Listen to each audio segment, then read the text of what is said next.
Endi hamma o'zini ongi darajasida o'ylaydi-yu. Bizda bilasiz-ku o'zingiz, bizni operatsiyadan maqsad pul ishlash bo'lganda biz hozir operatsiyamiz 50 million so'm turardi. Buni iloji yo'q edi, baribir to'lardi. Chunki bizni bittamiz. Bizdan boshqa yo'q. Mana Rossiya ham kelyapti, Belarus ham kelyapti, Qozog'iston ham, Qirg'iziston, Tojikiston.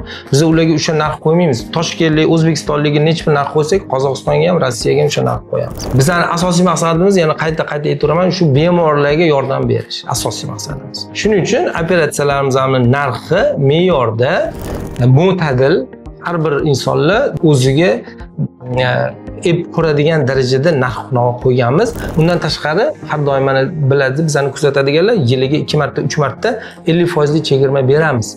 Bu hamki nimaga?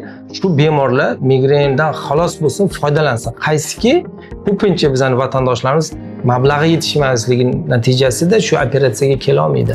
Biz 50% chegirma berganimizda faqat o'ziga ketadigan xarajatlarni olamiz xolos. Demak, u kelib tekshiruvdan tortib, narkozi bor, operatsiyasi bor, yotishi bor, davolanishi, chiqib ketishi 2-3 kunlik barchasini faqat 50% ni olganimizda bu mablag' jihatidan u qiynalmaydi, migren xastaligidan xalos bo'ladi. Maqsad baribir insonga yordam berish.